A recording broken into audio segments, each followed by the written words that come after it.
Disclaimer, I'm not even sure I've been sober for a single minute of this game week's games. And yes, one of the games was literally 12:30 afternoon on a Saturday. Yeah, that's just what we do, innit? Well, actually, scrap that. I'm not sure I've been sober for a single minute of Premier League football this year. So you just know I have the best FPL knowledge. No, this is not an Alcohol Anonymous meeting and confession, but it is actually Nathan Bacon Jerky. You're a jerk. Nathan Bacon Jerky. You're a jerk. Chinwagging about last week's games. You're a jerk. Knee-jerking over any good players for next week. You're a jerk. The Game Week 28 Kneejerk. You're a jerk. You're a jerk.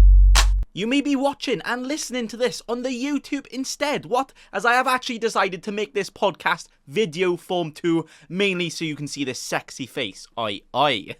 But for all of you listeners out there, all you cheeky scrubs, I'm not actually going to be showing any graphics or talking about what's on the screen, and the main focus is still going to be audio only. So don't worry, you're not missing out. The only thing on my screen is the games last week, the games next week, and the Premier League table. Basically what I'm talking about anyway, so you're not missing out. As the main focus is just me talking, so I can whisper sweet nothing into your ears. Oi. And you get to see the sexy mug. Hey, alright.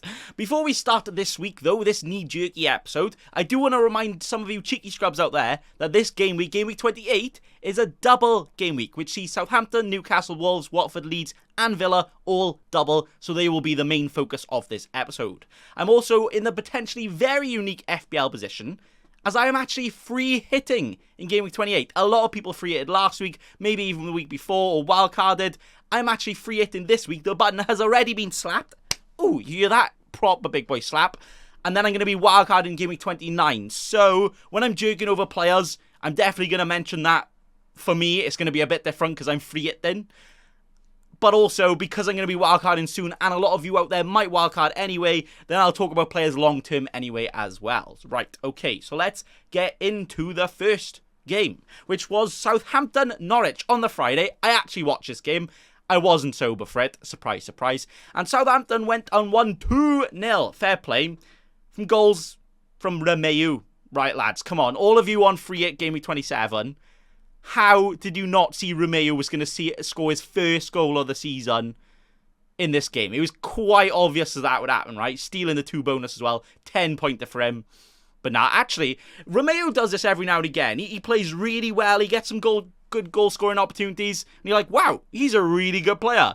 And then he'll just get the stupidest red card and forget how to play football for like 4 or 5 months. Fair enough, right. So he's definitely not an FPL option. Definitely not jerking over him. Chad Adams. Oh, so everyone's going Broja. Whisper it quietly, but Broja's not a good FPL asset. We'll get into some of that beef later. Twitter beef. Oh my god, Bacon Boy's doing beef. What? No.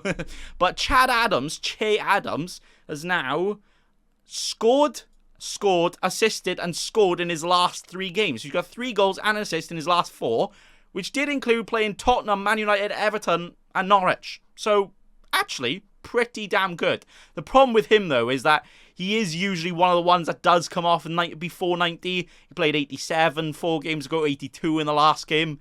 So, a bit of minutes reduced, because I think Broja always makes it to the 90 usually when he starts. But Adams is the informed striker. If you're looking for a striker, which you definitely will be, because in Game Week 28, Southampton double against Villa and Newcastle. To be fair, both of them have been decent defensively, but Southampton, very, very good. If we actually look at the table, then Southampton, I need to remember that I want to make this mainly audio. I'm not like, look over here. Oh, wait, you might just be listening. Fair enough. Southampton are now up to 9th, are one of the best informed teams in the league. Wait, form doesn't exist. What do you mean? But, they are in form, right? Two wins in a row, and only a draw, win, and draw that. They haven't lost in the last at least 5, maybe even more. And up to the top half of the table. Fair play, fair play. And they actually do look really, really good. It's not like, to be honest, in the games they drew, which were literally against Man City and Man United, they could have won both of them quite easily, not just scraping it. Like, they look that good right now. And when Southampton are like that, they are a proper streaky team. I think they are definitely a team to just jump on them like a trampoline, get on them. Che Adams would probably be my best bet, because not only do they have a double here, longer term, if you keep them or wildcarding or not free hitting or whatever, they then have Watford, Burnley, Leeds next. We'll get into Leeds and Bielsa, rest in peace, so sad. And then after that, it's not the best, but still okay to keep, you know. So 6.9 million for Che Adams. If you can reach him instead of Broja, I would actually go for Adams. Definitely not too knee-jerky, that's not at all, no. But Broja is still very good, and I reckon he will still play. But then again, in the double, they do have quite a lot of strikers. They got Adam Armstrong, who I think is fit and ready. Could be. And fit in a football sense, not in a sexy way, but you could say that as well. And they've also got Shane Long. I mean, been a long time since he scored. But he could come in, so be wary of that, because Southampton play the 5th, the 10th, the 13th, 19th of March. So they have 3 games in a week, Saturday, Thursday, Sunday. 3 games in 8 days. And then also not really a break after that either. So players like Broja and that could actually miss out or get their minutes managed in the double. So watch out for that one. But Adams is my knee-jerky player for that. I reckon he's going to do better. He could even be captain shout. Maybe not. I think if anybody is going to get rotated, it's probably going to be in the second games. Mainly because there's a week break for most teams now. But some teams are still in the cup, Southampton being one of them. So maybe they actually rest players on the Saturday game and not the midweek game for their double. But I reckon one of them, probably miss out. Norwich. I don't need to talk about them. Let's move on. No, but actually Norwich, I think they're back to one of the worst teams to target now. 3 losses in a row. They're just lacking everything. They've lost 4-0, 3-1 and 2-0. Don't really look like scoring. Look like they can concede. They've got a lot of good players, you know. They've got Brandon Williams is doing well. Pukki's still there. Rashitska, Norman. Good players. Dean Smith, I actually kind of rate him. But nah, just nah. Socially distance away from them, especially FPL, and they don't have a double. Big game for them against Brentford next week, though. I wonder how that one will go. All right, we've been talking for like 10 minutes already. We're not even in the second game. Come on, big boy. We don't want to be going for like 2 hours. The next game was unfortunately Bielsa's last game for Leeds. A moment of silence for the king. Bielsa Ball is no more. Oh. I think Leeds definitely need to put a statue outside the stadium for him. But I don't think they should do it of him. They should do it of his wish bucket. Because that is what we all remember him for. Yes. But yeah, Bielsa unfortunately being sacked. I mean, it was coming, unfortunately. 4 losses in a row, which included 3-0, 4-2, 6-0, and 4-0. I mean, when you can see 10 goals in 2 games and like 20 goals in 4, yeah, it's just not very good, is it? No. It's a situation with that, though. Do you stick with him? Realistically, the players they have completely overperforming. But Bielsa has managed to do that, you know. Another manager could come in and maybe keep them up, but then what? What's for the future, you know? Probably looking for a Bielsa. They are currently only 2 points above Burnley and played more games. But they have played the same amount of games as Watford and Norwich. So that last spot, I think Watford and Norwich definitely down. Leeds could be in trouble. But the reason I want to discuss the table during this whole thing, because especially at this point of the season, Leeds, for instance, last year towards the end, because they were safe, they played completely differently. They went for a more defensive approach, a bit more conservative.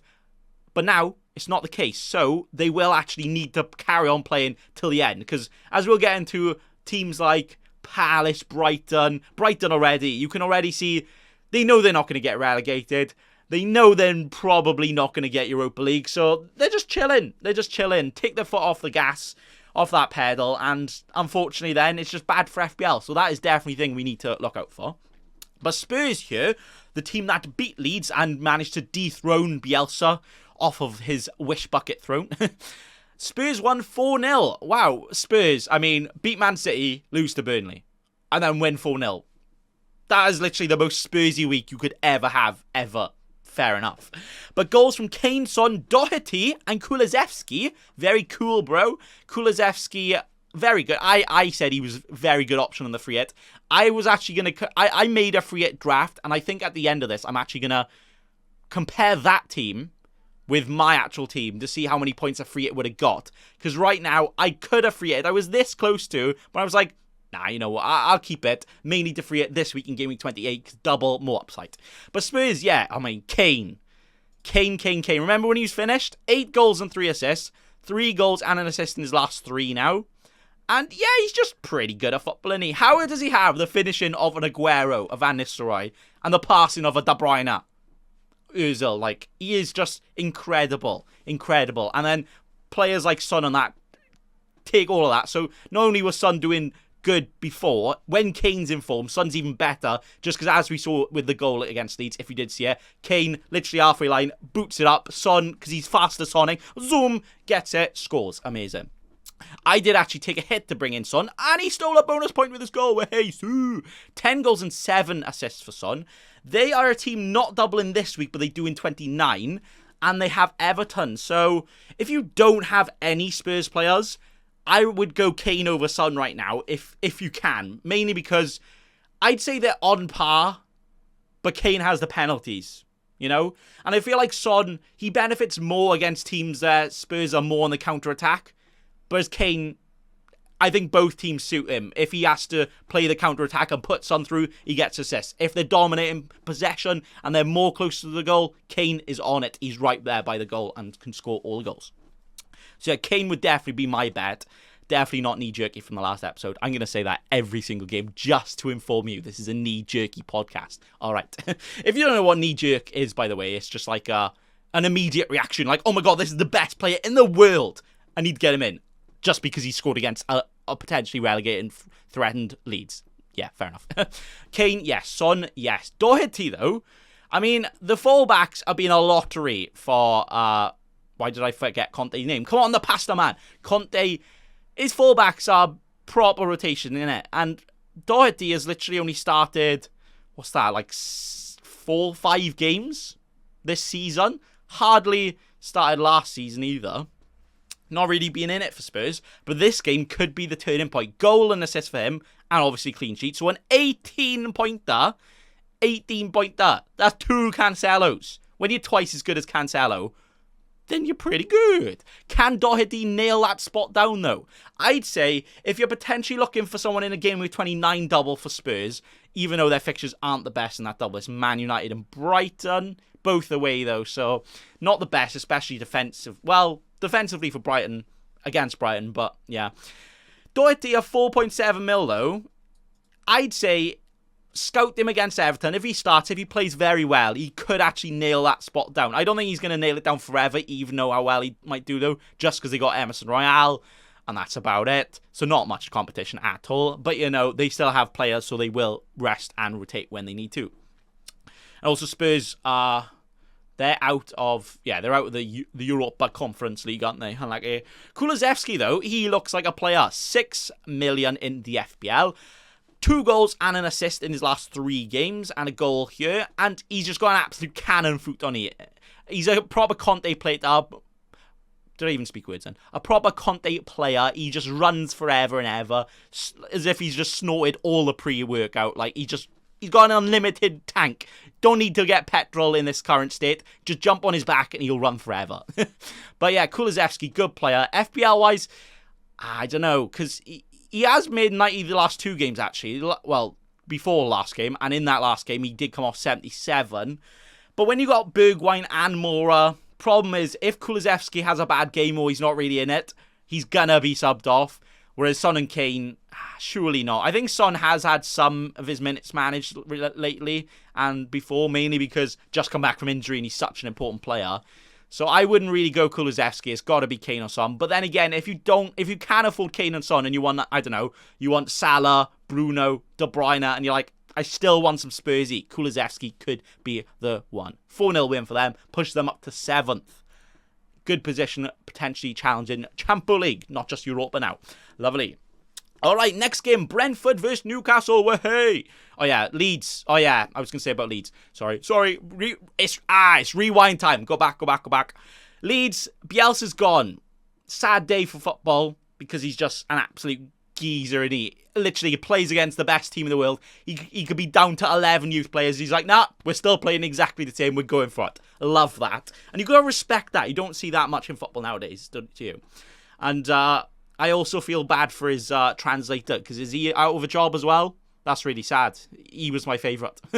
Yeah, it's a bad thing for FPL though, isn't it? Because Leeds now, attacking-wise, are not going to be as attacking. They do double this week against Leicester and Villa. which is a good enough double to target, really, because Leicester have been proper wibbly-wobbly defensively, so that's goals there. And then Villa are a bit hit and miss, especially Leeds at home. I feel like they could sneak a couple of goals or maybe keep a clean sheet there. Well, under Bielsa they couldn't, but now they're not going to be under Bielsa. Who is going to come in? There is some rumours about some Marsh guy, the old Leipzig manager. And to be honest, whoever they go for, they're going to be less attacking and more defensively, which I think is terrible for FPL, for their players, and also to target them, because they probably will try and get somebody in with a bit more defensive solidity to it. See, I can't speak words. I don't know why I do a podcast. If they're more defensively solid, then obviously they're not going to be good enough to target, because I don't think they're going to lose 4-6-0 against other, with a new manager. But then, because of that, you sacrifice the attacking potential as well. Dan James probably will not score a goal for the rest of the season now. If he sometimes struggled in a Bielsa system, then yeah, he's not got a chance in anybody else's, is he? No. Rafinha, though, I have Rafinha, definitely good enough to keep for the double. Is he worth bringing in? It's so hard to say, because people say, whatever narrative you want to play, Leeds won't attack as much. They're going to be terrible. New manager bounce are going to be so much better. It could go either way. They could be amazing, and all of a sudden Dallas scores all their goals. You just can't really tell. But FPL-wise, I don't think it's good either way. And I think because the double is their next games, that's when we're going to find out about how they're going to approach it and what manager they go and who's going to be in and who's going to play and everything. Yeah, it's just not good. They are also only 2 points above Burnley in the relegation with 2 more games played. So, decision, unfortunately, it is one that probably had to be made. I mean, you could argue that just keep Bielsa no matter what. He's going to get you back up from the Championship. But then, I think right now, you just value being in the Prem more, don't you? So it is very ruthless. I wish it wasn't as ruthless as that. But it is, so unlucky. Moving on, though. Yeah, that's all for Leeds. Rafinha, good. The rest, wait and see, because you just don't know. You don't know. To Brentford, Newcastle. We're moving on. Right, well, let's do a bit quicker. It's supposed to be Nathan Bacon Jerky. Get out as soon as the game week's finished. At this rate, it might not even be out by next week. All right, come on. Brentford, Newcastle. Brentford, oh, what a moment. Ericsson, after his terrible, terrible situation he had, obviously. He's back playing football. Amazing. Things you absolutely love to see. But unfortunately, he lost. And Brentford lost. And now that means Brentford have not won in at least 5, probably more. 4 losses in 5 as well. And they could be a team brought back into the relegation zone. Because they started off so well, I think they already took their foot off the gas. But now, I know they've had injuries. Tony's not been about since he said frick Brentford in a video whilst he was at a festival or something. He hasn't been back. Oh, that's not good for them. And yeah, I mean, Mbuemo isn't a natural striker. Wissa is good pace, but pace merchant, really. He's not going to score that many. So they're they're in trouble. I think they are actually in trouble. But their fixtures are good. So they are a team not Dublin, but they play Norwich next. So maybe one on a free hit. But yeah, not really. And they did lose to a Newcastle team. Ooh, wow! Newcastle, one of the form teams in the league. 4 wins in 5. Very good. And that 1 draw was against West Ham away. So pretty damn good draw for a team struggling in relegation zone. Not anymore. 14th for them now. Up to 14th. 25 points. 4 points above Burnley. So that's... I thought that was a bomb. It was a firework. Oh dear. Right, okay. Newcastle. Yeah, good. Newcastle, good. Brentford, bad. All right, that's the end of the podcast. Newcastle. Willock. Yes. This is the perfect knee-jerk player. He's on the thumbnail and everything on the YouTube if you are watching on that. 2 goals in 2 games for him. And he's just back. We saw it last season. He scored 8 goals in literally like 10 games for Newcastle. He was the reason, and the only reason that... Why do I even attempt to speak? I cannot speak words. He was the reason they actually stayed up, right? And this could be repeat to that. It's rewind time again. Because we're like scoring back-to-back goals. He is taking off early, but that's more because when they go a goal up or 2 goals up, or they could potentially get a draw or win, they're bringing on Bruno. Not Bruno Fernandes. Bruno, what even is his name? Starts with an M. That guy. He's just a better defensive midfielder. Willock's more of a runner to get some goals. So if they haven't scored yet, I reckon he will get to the 90. But when they're leading, yeah, I think Bruno will come on. So his minutes, I don't think... problem is, though, if he does have one bad game, maybe he will get dropped. But right now, his goals are very important and also could be very important to us in FPL. As he does not only double this week, but double next week as well. What? Newcastle, the only team doubling... Well, the only team right now that are doubling in 28 and 29. We could actually... When we... Oh, no, I was going to say when we get to Chelsea. They didn't play. Oh, Chelsea could get a double. We'll talk about that at the end when we talk about just the overall game week and everything on my team. But yeah, Newcastle, the only team doubling right now in 28 and 29. The double in 28 is better on paper, I'd say. Mainly because it's Chelsea away and Everton away in 29. To be honest, even though Everton are a bit wibbly-wobbly, they are Everton. Frank Lampard will probably lose like 5-0 to Newcastle and then go and beat Man United the week after, you know. But I don't think it's the best. Chelsea away obviously isn't very good either. Sorry, hiccup along right now. But this week, though, Brighton and Southampton for them. One home, one away. Brighton look proper wibbly-wobbly right now. I will get to them when we talk to them. Are they next? Yeah, they are next. So yeah, Brighton are definitely a team to target right now, especially with Newcastle at home. Newcastle at home are very good just because their fans love a shout. Oh! But the problem is with Newcastle, though, this is actually the perfect opportunity to jump on them because they have a back-to-back double and they're fighting for their lives to not get relegated, you know. If they get results from even half of these 4 games they have in the next 2 doubles, then they might start to take their foot off the pedal, you know.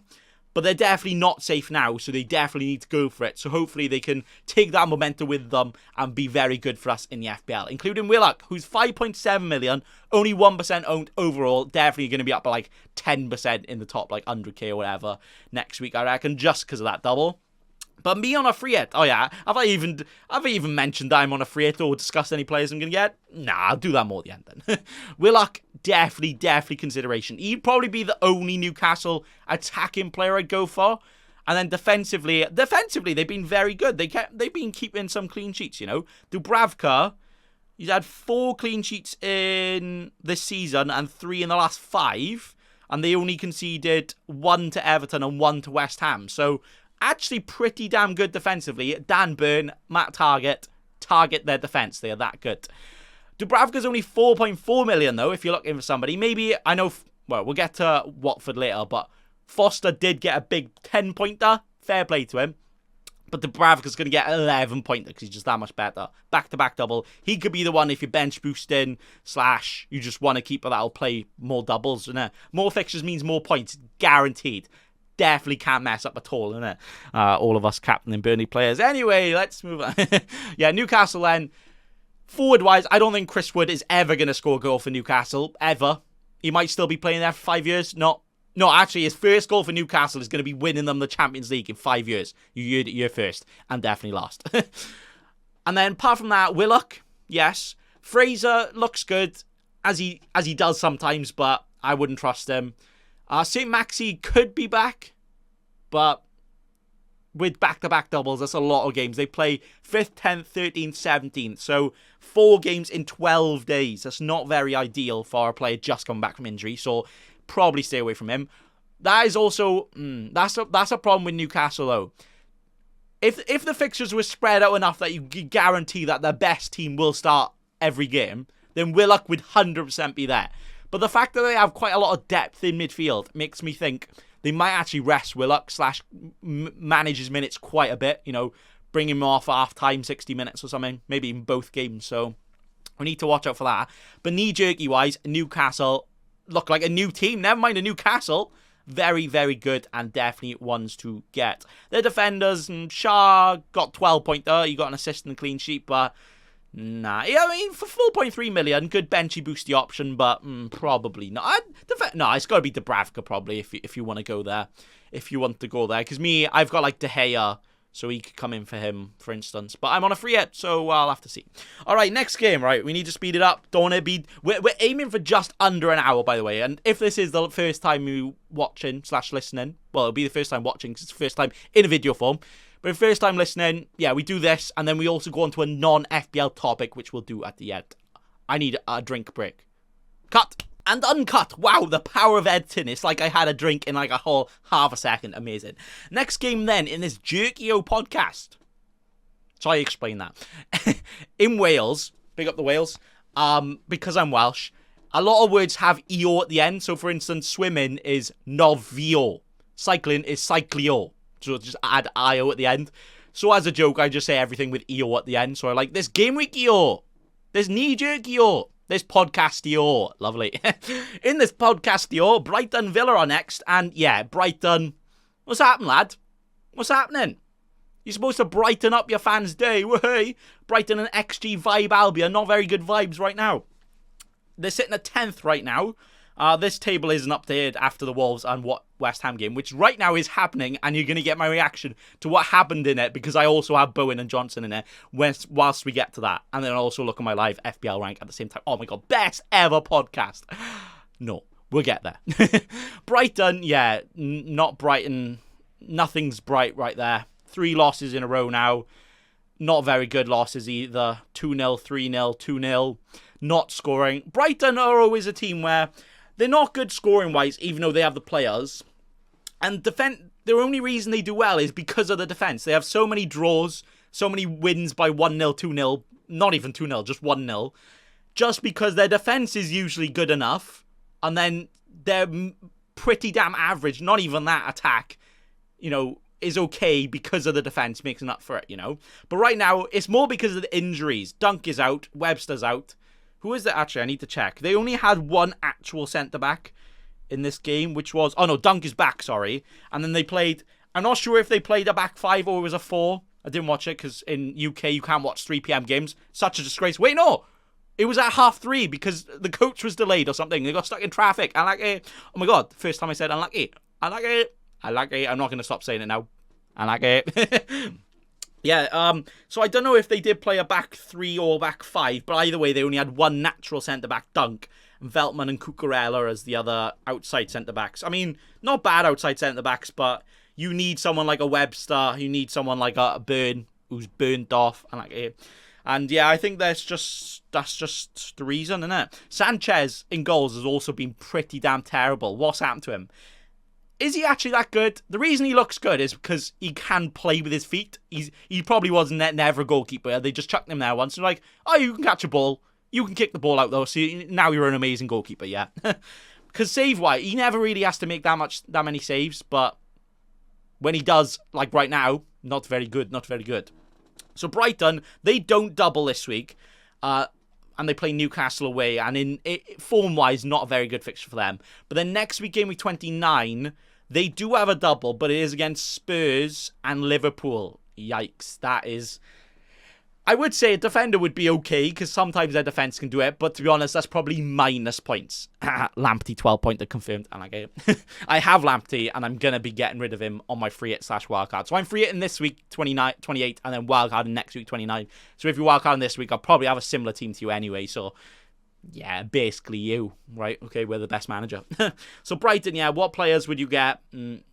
Stupid question. Rhetorical question, Bacon Boy. No. What players should you avoid from Brighton? Every single one of them. There you go. Move on. Villa then, well, before this game, they were not really doing it, were they? They drew against Leeds in a game they should have won. Then they lost to Newcastle. And then they lost to Watford at home as well. Like, whilst Villa are home, not Watford. I always think when you say at home, like when I say Everton away for Man City, does it mean Everton are away or Man City were home or away? I don't know. Now I'm just discombobulating myself. Villa, yeah, before this game, I was like, ugh. Villa are not looking that good. I mean, they can't really score right now. Ings, usually a daddy Ings. Not really daddy right now. No daddy material from him. And then Watkins, I think he's finally scored his first goal in probably, like 3 years? Literally, last time he scored was game week 17 against Norwich. As his first return in literally 6-7 weeks starting as well. Oh, crumbs. Especially when you got players like Buendia and Coutinho thinking for you. Wow. They did switch formations, though, with Ings and Watkins playing. The first time they've done that under Gerrard, because he was usually doing his 4-3-3 thing, wasn't he? But yeah, a bit of a change. It was more of a 4-3-1-2, wasn't it? Coutinho, the only creative player behind him. So no Buendia. Bailey's back, but I'm not even sure if he's played yet. He might have come off the bench. I'm going to check that now, actually. No, he hasn't, and he was on the bench, though. I'm not even sure if he's played under Gerrard yet. Buendia also didn't come on. Wait, hang on. I know Villa were winning, but the subs they bring on were Young and Sanson. Right, fair enough. I'm not Gerrard, because I'm better. No, he did good here, though. 2-0 win, but is that actually just Brighton were bad? Because Villa, the cash goal was just out of nowhere, long-range strike. Could he be good? Maybe if you got spare cash. Hey. And then also Watkins didn't have a good game, but then he did take his goal nicely. So, yeah, I wouldn't say 2-0 is probably quite unfair, really. It's quite even in terms of the stats. Sorry, Brighton got XG'd, as they always do. But yeah, Villa then, they do double this week. They are one of the teams to double. Playing Southampton at home and Leeds away. So before Bielsa being sacked, Villa probably had on paper the best double, because even though Southampton are good, when Southampton are away, that is when their defence struggles a bit. So that could have been good for a Villa. Maybe like a Coutinho, maybe a Ings or Watkins, but probably Coutinho. Coutinho is probably the only attacker, or Ramsey, the only ones I would probably go for right now. Because I was thinking, if they kept Bielsa, you know how they just let their runners free. Bruno's done it every time. McTominay always does well against Leeds. Whatever player they have from midfield running forward always does well against Bielsa's Leeds, which could have been perfect Jacob Ramsey hat-trick. But now Bielsa's gone, so that plan's in the mud. Unlucky. So yeah, Villa, Southampton at home, they can do something. The Leeds then, depends who they get in, but no matter who they get in, it's not going to make up for the fact that, what's his name? Why do I always forget players' names when it's important? Come on, Bacon Boy, it's a podcast. What's his name? Phillips. Oh, that's the one. I didn't have to Google it. How could I forget that? You do when you put on the spot, lads. You know, it's not my fault. I do know ball. I do know football. It's round and spherical. Yeah, maybe he's back, but probably not. But without him and a lot of other key players, Bamford's still out. Their defense is just terrible. I think Villa are good enough, definitely, for this double. Probably one of the best on paper, but attacking wise, I'd probably only trust Coutinho right now. Actually, yeah, probably. Digne finally got a clean sheet though. Hey. Clean sheet. I think Villa could be decent for clean sheets there. Southampton, although are good, are not the most prolific goal-scoring team right now, are they? No. I mean, Broja, whisper it quietly, but he's not actually that good of an FPL option. Never going to score ever again. Wow. So I would say, I would probably go cash over Digne right now. Digne, he's done well, but he's just not quite the Digne of 2-3 years ago for Everton. You know, last year he was not very good either. But coming back at Villa, expecting more. Cash seems to be the one to get. He's got a goal and assist in the last 4 games now. And he's just, I wouldn't say more involved, but he's just good. And he's cheaper, actually. Is he? I'm saying that. Digne's gone down in price, isn't he? Oh, they're the same price. Fair enough. If you got cash, doesn't matter because they're the same way. And then apart from that, probably just cash, Digne or Coutinho, probably. Or maybe Ramsey. I think Ramsey's probably going to be the best bench option on a wild card or a free hit, just because he's cheap. He's still starting every game, even when they switch up about. Because I think Gerrard sees himself in him, you know. So, yeah, good option. All right, we're only halfway through the games and more than halfway through the podcast. Come on. Palace Burnley. Oh, yeah, I do usually start off by saying if I've watched the game, but I can't remember because I was too drunk. But these games weren't on TV, and I did just watch Match of the Day about 2 hours ago whilst I was sober, but hungover, so, you know, thoughts are very clear. Palace Burnley then was the next game. 1-1. I mean, Burnley were the only team doubling. We all go all in and Brexit Burnley, don't we? And then they don't win, even though they literally won the last 2 games. And it's just annoying, isn't it? Ben Mee gets a 21-pointer in game week 26 with his double. So, oh yeah, go on then, I'll get him in. And first game, he literally gets 2 points. Tarkowski gets 1. Now, that is a 1. And Palace, though, they're good. They are good. I was starting to worry about Palace. They're starting to drop off. They didn't really look as interested. But last few games, especially attacking-wise, they're good. The lineup was a bit weird, though. They literally have 3 strikers, bench them all. Benteke's never to be seen ever again, probably. But Zaha was up front. And then Schlupp was starting. I was like, hang on, Schlupp. Hang on, I think Vieira's lost his mind. Nah, Stoop goes and scores the only goal for them. Fair enough. Or at least, though, oh boy. I've loved him from last year when he's playing for Reading Festival, because I do play the Championship Gaffer Fantasy, and he was literally the bare minimum cheap midfielder, and he just got like something crazy like 10, 15 assists, and I was like, this player's actually pretty good. And now that he's actually starting, yeah, you just see it in it. 2 goals, 5 FPL assists for him, even though he hasn't even started half the games. But they do not double this week or next week, and they also have a bad next 2 games. The rest of the season, though, their fixtures are pretty good. So longer term, maybe after the game week 28 and 29, not sure if they play in 30 yet, or to be confirmed with the FA Cup games, but that will be a blank game week. After that, they got Newcastle, Arsenal, Leicester, yeah. Everton, Leeds, Southampton, Watford, Villa. Yeah, it's a pretty good run. Maybe ones that we can target getting off our double game week players when the double game weeks pass, you know? You know what I'm saying? Probably not. Burnley, though, well, it's just all sell Burnley now, isn't it? They've had their double. They're currently in their double. It's still one more game week to go. Still one more game to go in this game week. But Brexit Burnley, I mean, Aaron Lennon with the assist and then an own goal for Milivojevic. Aaron Lennon, though, 4.9. Goal and assist in his last 3 games. That's not bad. That's not bad going, is it? He is actually that good. Wow. Yeah, but we're just going to be selling them, really, aren't we? So I'm not going to waste too much time talking about them. Next game then, Man United 0, Watford 0. Oh, what? Literally, who did Man United play? What? That was the abbreviation, and that is all of our reactions, especially myself as a Bruno Fernandes owner. De Gea, though, he got 6 points. Hey, he actually kept the clean sheet, which is pretty unlucky because I had Foster as well, and he goes and gets 1 extra save, which also got him all of the bonus, which means he got 10 points instead of De Gea, who got 6.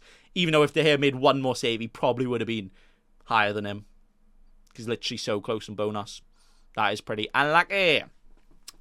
Man United, though, had so many chances. I think, let me get my stat nerd goggles on. Bruno Fernandes had the highest XG, but he didn't score. So that's unlucky. He had so many chances, though. Ronaldo did score offside. He should have scored a few times as well. How are they not scoring against a Watford team that literally give you about 90% possession? I think Man United had 22 shots. Same amount of shots as I have on a student night out. And didn't score 1.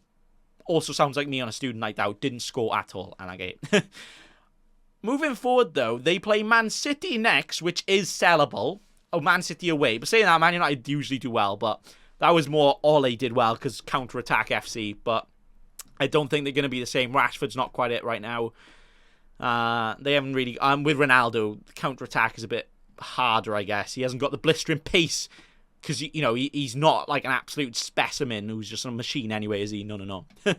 And then after that, they also don't double in 29. And their fixtures are not very good at all in the next 4. Man City, Spurs, Liverpool, Leicester. Big games for them. But, I mean, if they're not scoring against Watford, then, yeah, it's just a sell, isn't it? I was thinking Bruno Fernandes was back at it and I could keep him, but selling him on the free hit, selling him again on my wildcard straight after. And you should probably all do the same for Man United. That's also another good reason to wildcard. Teams like Chelsea, Spurs have a very good fixture run now. And teams like Man United, we might already have a double or triple up. Teams like West Ham, their fixtures completely turned. It's actually a very good time to wildcard, using the double as an excuse. Wow, look at Bacon Boy giving out the big boy tips. I usually put them on my OnlyFans, not the YouTube, but it is. Watford, though, they have Wolves next week, who don't think they're going to score ever again. Wolves are weird. They look good, but they just can't score. Then their defense also isn't amazing, but Jose Sarr just keeps them in it. So yeah. They then, though, do double in 29, I think. No, they double in 28. Oh, come on, Bacon Boy. Wolves is their doubling game, and their other game is against Arsenal. So they do play 2 teams that do struggle to score sometimes, especially saying Watford at home. So Arsenal are the away team where they don't score as much.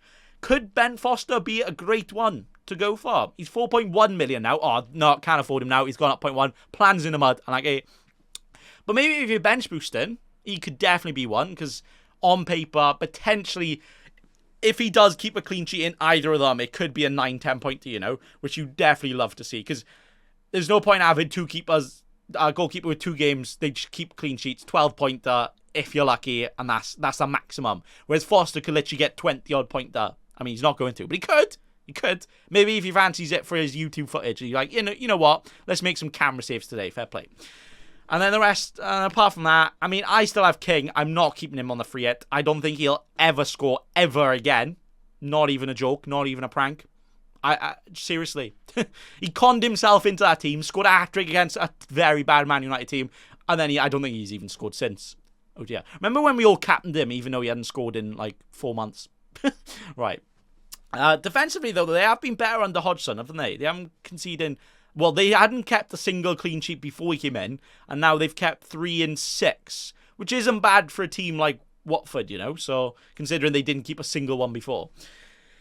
But yeah, for their double, you're not going to get any of their defenders in. Maybe for Foster, but more for the bench, I'd say. Probably better keeper, Jose Sarr. But yeah, we'll get to Wolves when we get to them. Next game then, the last game of the Saturday was Everton Man City. Way, aka the game that completely spun everyone's jaw who free hitted last week. Unlucky. I didn't free hit last week, and I also said, because I'm FPL expert, I don't think Everton away is a fixture to target. Like, I do expect Man City to win, and to be honest, they only just about won. Lucky goal, and they should have conceded a penalty because Rodrigo, apparently your arm is a leg now, not amble. Fair enough. And yeah, Everton did pretty well. Everton just do at home. They are just one of those teams, especially under a new manager. They also won, well, 2 games ago. I think people forget that. They literally beat Leeds 3-0. I know it's Leeds, but they literally beat them 3-0. Southampton destroyed them just because Southampton are very good. And yeah, Everton wasn't that thing. I don't want to be like, aha, I told you so, haha. But I did also tell you so, haha. I did have Cancelo myself, though, and he got a 9.0. Hey, he's just so good. Selling Cancelo is going to be one painful thing if I do potentially do it. I mean, their fixtures, they literally only have Liverpool as a top team to play, but unfortunately they don't have any double scheduled right now. They probably will because they're going to get to the final of every cup possible. Papa John's Trophy, under 23 Premier League tournament. Man City are in just because they have a fetish for trophies, innit? Unlike Spurs, unlucky way. So yeah, do you keep Cancelo? João Pedro Cavaco Cancelo, his full name apparently. It's a tough one because double game weeks, we just have an eye for it, don't we? We see a double game week and we just start barking like, whoa, whoa, whoa, whoa, double game week, I need it. But then Cancelo, you realise you've got a perfectly good dog at home. Cancelo, he's the dog's, not going to swear, fair enough. But Man United, Palace, Brighton, Burnley next for him. Good fixtures after that. He could be a season keeper, and he's gone so much up in money as well, isn't he? He started off at 6.0 and he's up to 7.1, so it's $500,000 you're losing if you sell him and then want to buy him back later. I feel like after these doubles, we're going to be like, oh, we need Cancelo back. He's managed to outscore all the doublers. Why have we got rid of him? Yeah. But a lot of people, attacking-wise for Man City, went Mahrez and stuff on a free hit. And that was pretty unlucky because somehow he got benched. He was benched the game before. Usually Pep makes quite a lot of changes when he lost, which they did against the Spursy. And Mahrez wasn't playing, and he's been their top goal scorer. Definitely starts, right? Pep does the Pep rouletteo. He just loves it, doesn't he? I swear he literally just selects a team. He's like, oh, these FPL managers aren't going to like this. He's got a secret alt account. He's just hiding. He's like, oh no, what a shame, Mahrez bench. Hey. I reckon he doesn't actually choose his team. He just looks at FPL transfers and be like, right, those 3 players are the most transferred in Man City players this week. Benched. That's just what he does, isn't it? Fair play. But yeah, selling them is going to be quite damn tough, isn't it? Attacking wise, though, they've been quite bit different. You can see in a lot of games they're missing a striker. Imagine if they did get Kane in the form Kane is in right now. Oh boy. Oh boy. But the fact that they don't have a double, I'm not going to chinwag about them too much, but Cancelo is good enough to keep if you want to and need to. Everton, on the other hand, they, in fact, do double in 29, but not in 28. So Tottenham away is not a good fixture. Maybe target someone like a Coutinho in this double, and then maybe next week, if someone's looking good, they actually have 2 home fixtures against Wolves and Newcastle. Could actually be decent defensively, because defensively they didn't look too bad against Man City as well. Jordan Pickford most points scored in Game Week 29. You heard it here first. Mainly because no one wants to say that. But yeah, right now you can just pretend they don't exist, as I am doing right now. All right, the last game, which, as if you're watching, it's not actually showing the score right now because I don't know the score. So I'm going to refresh and have a look in 3, 2, 1. Ah, hang on. Hey, West Ham finished 1-0. Hey, with a Southcheck goal. Soo! I saw them tweet that and I was like, they've been waiting for Southcheck to score for so long just to say, so. An Antonio assist. Ah, come on. I'll show you my team in a minute and go through it. But I did actually bench Antonio and started Johnson ahead of him. So I'm unsure if Johnson scored more points than him. I see Johnson isn't in the bonus, but Antonio also isn't. So I'm hoping Johnson did actually make it to 60. But if he did, he's actually scored 1 more point than Antonio anyway. And if Cornet doesn't play, I also get Antonio's points. So lovely. But yeah, West Ham, they are a team that are in fact not doubling in 28 or 29. Bowen, do you keep him? I mean, they got Liverpool, Villa, Spurs next. So I think it's forgiven if you do get rid, especially on a wild card. I probably wouldn't keep him, but I wouldn't say he's a priority move out, you know, because fixtures long term, he's good enough to be a season keeper at his price, but yeah, probably not. And then Wolves, then, yeah, no, they lost. Never mind.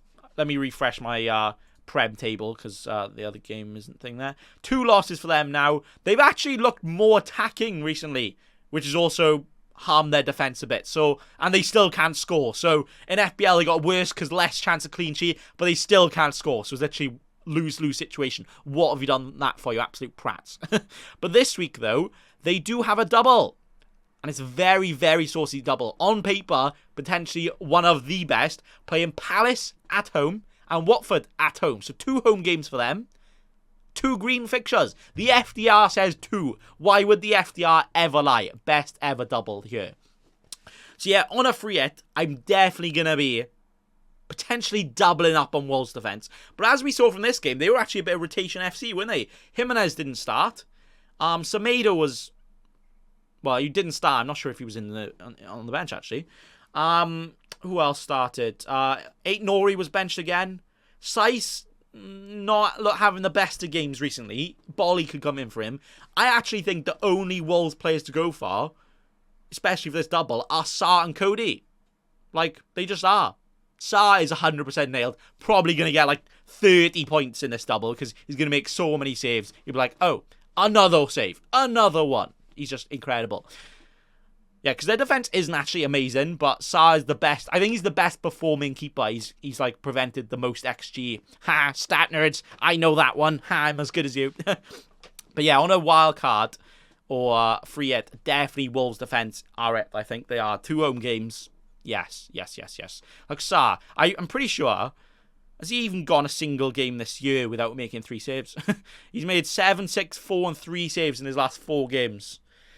And look, even in games he's not getting a clean sheet, he's getting a 4 and a 3-pointer. So I reckon it's a minimum 7-pointer for him this week. Worst case scenario, probably double digits, guaranteed. So yeah, Sarr. Attacking wise though, I was thinking a Jimenez just because of pens. And then also maybe a Podence or someone if you're feeling a bit spicy. But now Jimenez was benched this game. But then again, does that make it more likely that he'll play this game? But I'm thinking it's more likely that there's just more chance of him getting rotated. They have the players to rotate, so why wouldn't they with games coming so quick and fast? Why are you coming fast? Yeah, they play Saturday, Thursday, Sunday, so not ideal. Not ideal.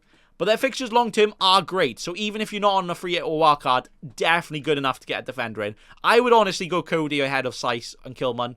Cody is guaranteed to play no matter what. Either Saiss or Kilman, probably Saiss. Probably will get a bench in for Bolly to come in.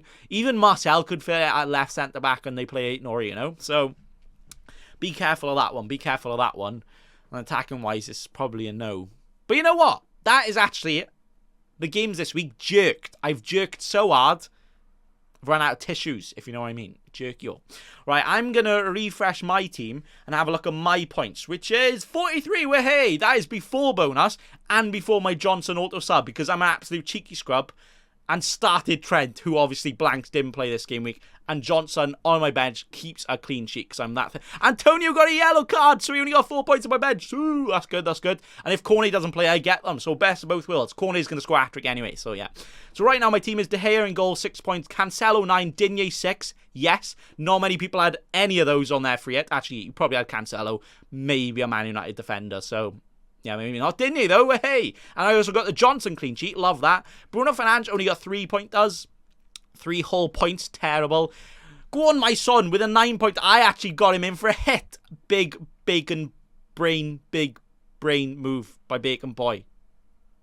Balls. 9 points for the son. We love that. Rafinha only with a 2. He hit the post once. He almost had an assist for someone else that hit the post. I think it was Koch. What a cock tease that was. Corney obviously didn't play, but if he doesn't, I get Antonio, so he was on the bench last game, though. What an absolute fail, by the way. Got him in last week for his double-double. Went off with a slight injury. He's like, oh, no, he wasn't even flagged on FPL. No, misses the next game entirely. On the bench, didn't play at all in this next game. Oh, Bowen 3-pointer. I mean, yeah, just what it is, isn't it? Weghorst captain with a 4 right now. On my bench, though, I could have bench boosted. Foster with a 10.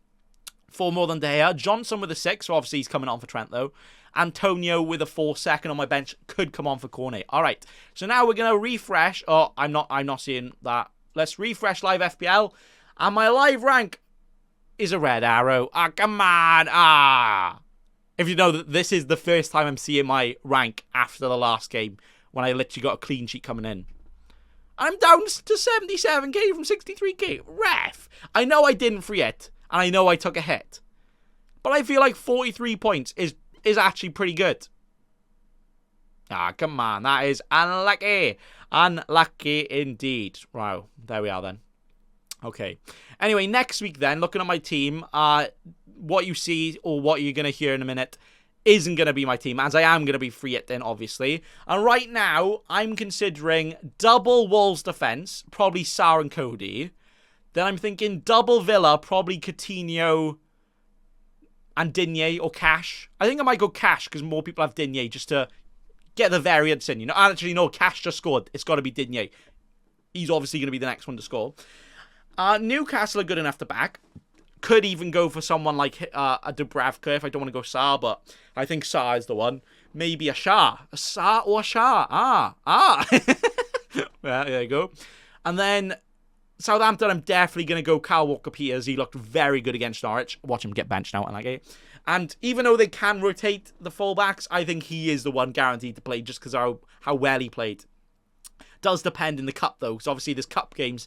And, for instance, there's still league games. Burnley still have their second doubler right here as well.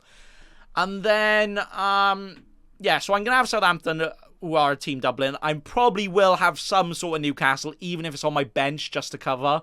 Wolves, I'm definitely going to have double defence and probably no one else. Watford, I might have Foster on my bench. I might have Dennis as my backup striker if I don't go through, which I probably won't. But probably further back on the bench than someone like a Shah.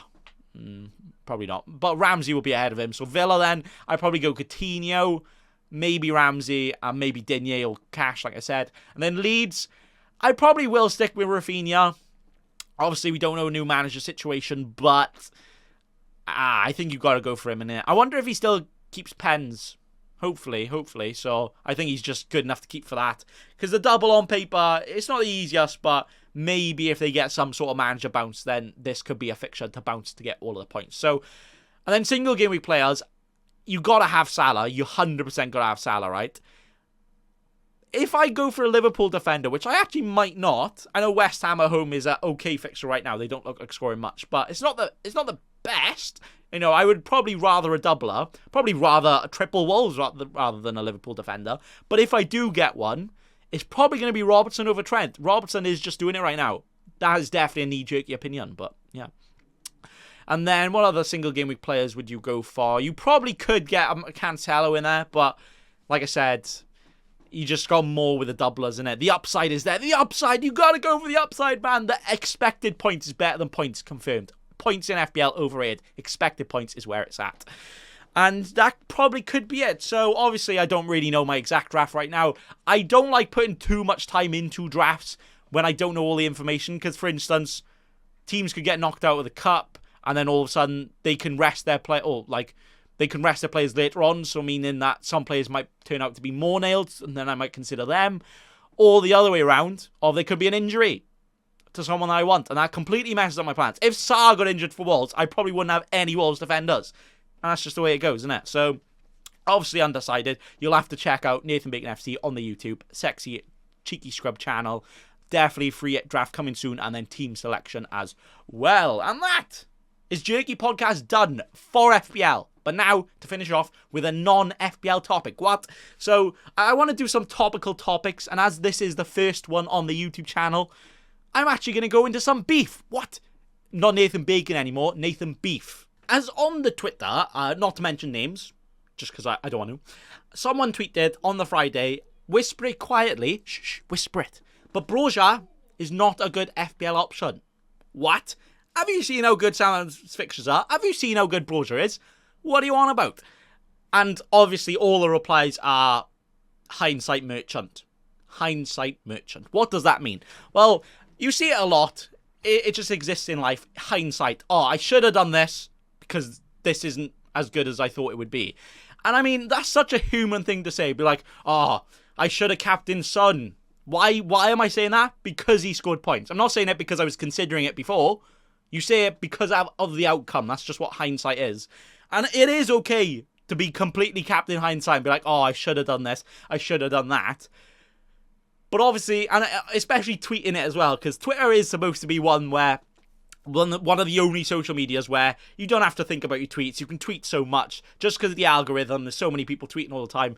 You don't have to really think and construct every single Twitter post you do compared to something like a YouTube video, right? I'm not going to start recording a YouTube video and go, Broja is a terrible FPL asset, and then end video, just upload that. No, I'm not going to do that. Actually, that would be quite funny. New video incoming soon. But nah, it's just such a human thing to do. But like, this isn't that good. I should have done this. And it's not to say, oh, I'm so terrible at FPL, I need to do this next time. It's not to say, like, I'm changing my plan. It's just human, innit? Just to say, yeah, this would have been better. So in my head, I'm going to say, I should have done this because it was better.